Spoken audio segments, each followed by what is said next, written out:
युवाओं के लिए बड़ा ऐलान भी कर सकते हैं।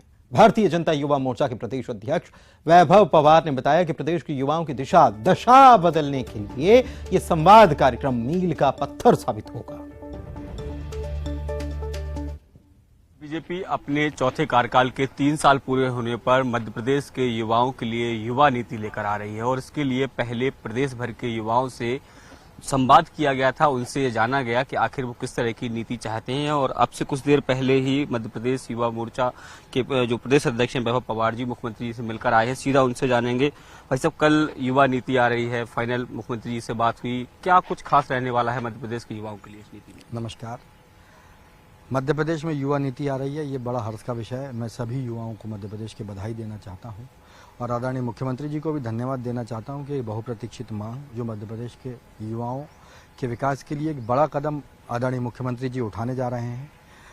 हमने भी मध्य प्रदेश में सभी युवाओं से राय लेने का प्रयास किया। मध्य प्रदेश में जो हमारे 52 जिले हैं, हमने 52 जिलों की पूरी रिपोर्ट तैयार की और 8,978 8978 ऐसे युवाओं से जो अलग अलग क्षेत्रों में काम करने वाले युवा हैं, चाहे वो कृषि के क्षेत्र के युवा हैं, खेलों के क्षेत्रों के युवा हैं, ऐसे युवा जो रोजगार के नए अवसर चाहते हैं, ऐसे युवा सभी युवाओं को सम्मिलित करके हमने उनसे एक राय लेने का प्रयास किया और उस राय को लेने के बाद हमने एक ड्राफ्ट तैयार किया और वो ड्राफ्ट हमने 1 महीने पहले आदरणीय मुख्यमंत्री जी की जो अध्यक्षता वाली जो युवा नीति बन रही है उसकी जो समिति है उसको वो ड्राफ्ट दिया और उसमें से बहुत सारे सुझाव मध्य प्रदेश की सरकार ने लिए हैं जो कल घोषणाओं के रूप में आदरणीय मुख्यमंत्री जी उनकी घोषणा करेंगे। तो ये है युवा मोर्चा के प्रदेश अध्यक्ष वैभव पवार जी, जिनका साफ तौर पर कहना है कि युवा नीति आने वाले समय में युवाओं के लिए एक बेहतर साधन जो है वो साबित होगी, क्योंकि मध्य प्रदेश सरकार युवाओं के लिए लगातार काम करती है। कैमरामैन मोहसिन के साथ सैलन सिंह, न्यूज 18 भोपाल।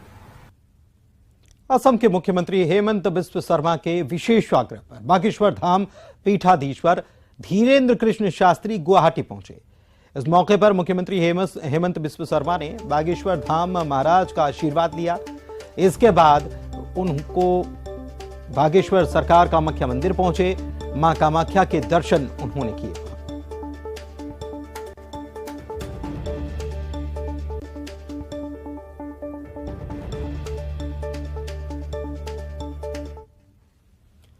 बड़वानी में नर्मदा नदी में 4 लोग डूब गए, जिसमें 2 के शव बरामद कर लिए गए, लेकिन 2 लोगों की तलाश अब भी की जा रही है। दरअसल गुजरात से तबलीगी जमात के 11 लोग बड़वानी आए हुए थे। नर्मदा नदी में नहाने के दौरान उनके साथ हादसा पेश आया और 4 लोग इसमें डूब गए। 2 तस्वीरें आपको दिखा रहे हैं। सर्च अभियान अभी भी चल रहा है क्योंकि 2 शव अभी बरामद नहीं हुए हैं। 2 लोगों को तो निकाल लिया गया, उनके शव मिले, 2 लोगों को अभी भी खोजा जा रहा है। नहाने के दौरान यह हादसा पेश आया। तबलीगी जमात के ये लोग 11 इनकी संख्या आए थे बड़वानी, इसी दौरान यह हादसा हुआ। ग्वालियर में बेखौफ बदमाश सरेराह बाइक सवार बदमाश जो हैं वो एक महिला से चेन लूट रहे हैं। तस्वीरें आपको दिखाते हैं कि कैसे एक महिला सड़क पर जा रही है, उसी दौरान बाइक से बदमाश आए और महिला के गले पर झपट्टा मारकर चेन ले उड़े। हालांकि राहगीरों की मदद से पुलिस इन बदमाशों को धर दबोचती है। दोनों बदमाश गोल पहाड़िया इलाके के रहने वाले बताए गए। पुलिस ने दोनों के पास से चेन बरामद की है। दोनों के आपराधिक रिकॉर्ड को खंगालने के लिए पुलिस उनसे पूछताछ में लगी।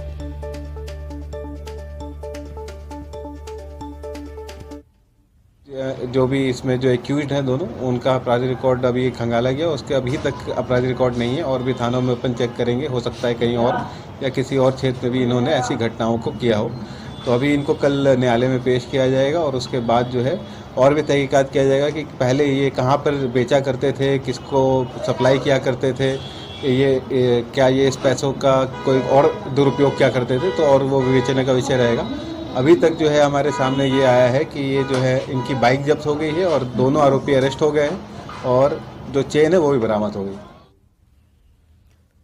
नर्मदापुरम से खबर है, जहां पर सुहागपुर के बहुचर्चित लीना शर्मा हत्याकांड में कोर्ट ने तीनों दोषियों को आजीवन कारावास की सजा सुनाई है। बताएं कि 29 अप्रैल 2016 में अमेरिकी दूतावास की पूर्व कर्मचारी रही लीना शर्मा की जमीन विवाद में उनके ही सगे मामा ने हत्या कर शव को दफना दिया था। इस पूरे मामले को पुलिस ने लंबी जांच के बाद सुलझाया था।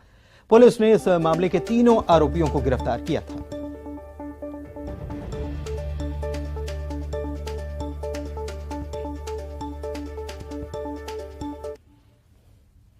आगे बढ़ते हैं। उज्जैन के भैरवगढ़ सेंट्रल जेल में 15 करोड़ के डीपीएफ यानी कि डिपार्टमेंट प्रोविडेंट फंड घोटाले के मामले में पुलिस को बड़ी कामयाबी मिली। 10 दिन के बाद उज्जैन पुलिस ने 3 आरोपियों को गिरफ्तार कर लिया, जिनके खाते से जेल के अकाउंटेंट और मुख्य आरोपी रिपु दमन की ओर से करोड़ों की डीपीएफ राशि ट्रांसफर की गई थी। पूछताछ में आरोपियों ने खुलासा किया कि वो इस रकम का इस्तेमाल ऑनलाइन सट्टे में किया करते थे। मुख्य आरोपी रिपु दमन अभी फरार है। वहीं जेल अधीक्षक उषा राज को जेल मुख्यालय अटैच कर दिया गया। गिरफ्तार आरोपियों में से एक देवास का निवासी है और 2 उज्जैन के रहने वाले।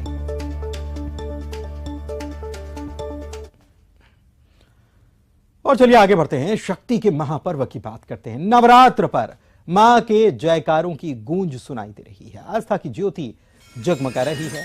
मैहर में श्रद्धा का मेला लगा है। पहले दिन मां शारदा का दिव्य श्रृंगार किया गया। मां शैलपुत्री के रूप में नजर आई। उन्होंने दर्शन दिए भक्तों को।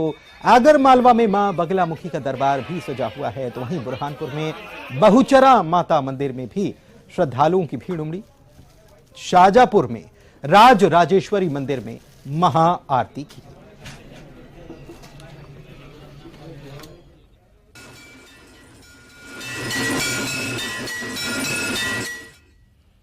और हिंदू नववर्ष की बात कर लेते हैं तो देश के सबसे स्वच्छ शहर इंदौर में हिंदू नववर्ष का आगाज अनूठे अंदाज में किया गया। यहां पर बड़ा गणपति पर वैदिक मंत्रोच्चार, शंख ध्वनि और उदीयमान सूर्य को अर्घ्य देकर नए साल का स्वागत किया गया।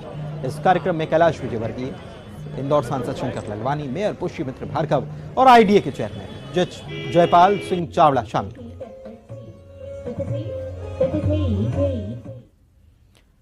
और आइए अब देखते हैं 25 सेकंड में खबरें। नए साल में सीएम शिवराज का कमलनाथ पर निशाना, बोले बड़ी देर से जलती है उनकी ट्यूबलाइट। बारिश से बर्बाद फसलों का काम पहले ही कर दिया गया शुरू।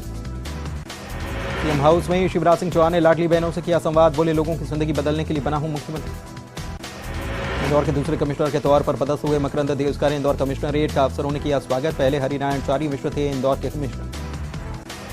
चुनावी साल में भगवा रंग में दिखे कमलनाथ। गुड़ी पड़वा नवरात्र पर कांग्रेस दफ्तर में खास आयोजन, पंडितों ने तिलक लगाकर कमलनाथ को दिया आशीर्वाद।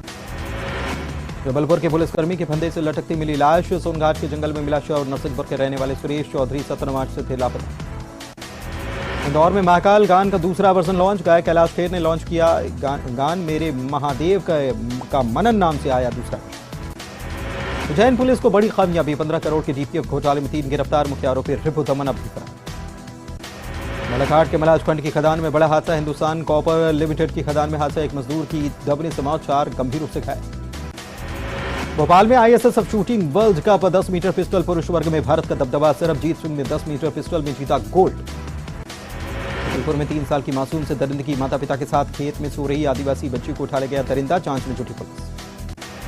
सीएम शिवराज सिंह चौहान से युवा मोर्चा के पदाधिकारियों ने की मुलाकात। सीएम हाउस के सुमत कार्यालय में पदाधिकारियों ने की मुलाकात। प्रदेश के विकास के लिए दिए सुझाव। भोपाल स्थित सीएम हाउस में नवरात्र और नव संवत्सर पर पूजा अर्चना। सीएम ने पत्नी साधना सिंह के साथ की पूजा। चुनावी साल में मुख्यमंत्री का कमलनाथ पर निशाना, बोले बड़ी देर से जलती है उनकी ट्यूबलाइट।